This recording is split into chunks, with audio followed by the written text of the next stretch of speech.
All right, here we go. Video number 3 going on now. So, with today, what I want you to do is I want you to pick out your favorite one. That one favorite sketch of yours, and you are going to either redraw it completely if you feel the need to, or you can just keep working into that one sketch and finish it with all of those elements of art.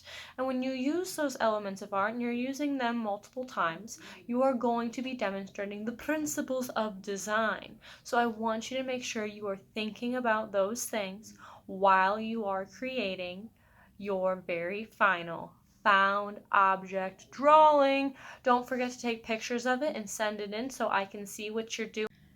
Now from my 3 sketches, I now must choose which one I like the most. The sketch that I like the most, I'm either going to recreate or add to it more, giving it a full value scale, giving it a full background, and continue to work into it for a finished drawing and a final result. So let's connect what we're doing to an actual artist who does it all the time too. So this is Debbie Ridpath. She is an author and an illustrator, so she is both the writer and the artist of what she does. So I'm going to click on her website. This is her website, and she does all sorts of different things for children's literature, but she also makes artwork. So we're going to look a little bit at her artwork. Here is when she used a crayon, and it looks like an astronaut in outer space. So she has a whole section of her found object art. She says, "Art is everywhere if you look. See my found object art page, my Broken Crayon Gallery, and Broken Crayon Art page for more info and resources." So let's check it out a little bit. So this is what it looks like when you go to this page, and we can go through some of these images. So if you want to use art supplies for this, you certainly can, or you do not have to. It's about seeing things in a different light, looking at the shape, looking at the colors of what you see, and making something new out of it. I really like Debbie's work because it's whimsical, it's fun, and it's a little bit different. It's not a heavy topic. They don't necessarily have to have huge meanings behind each of them, but you understand exactly what she's trying to tell you, and it's up to you as the viewer to come up with a story for her work. Chargers for a bird.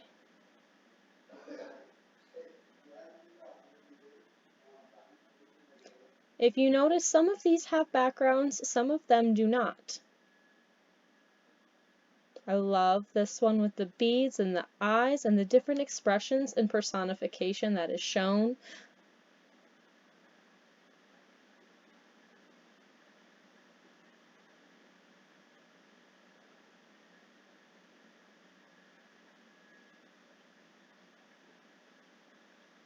So those are just some of her works that she does that she has posted on her site, and I think you can even see videos of what she does.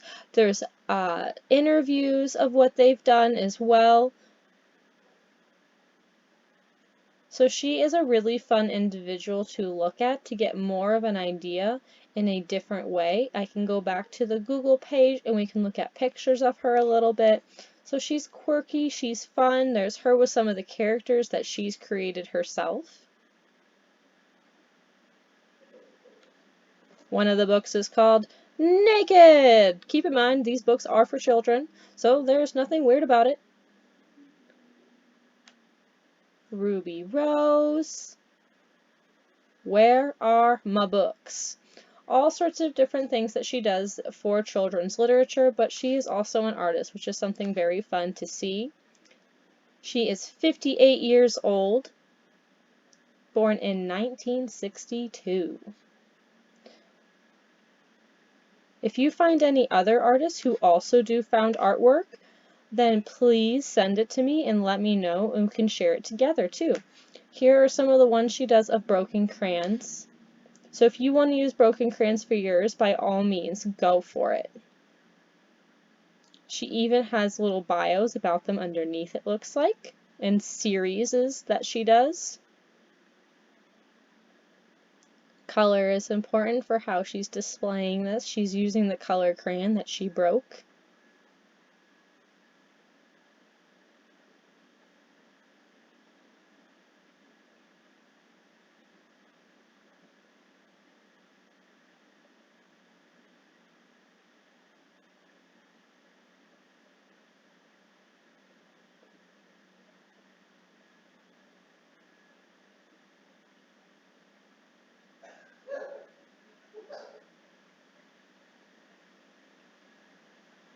I think these crayon ones are probably my favorite.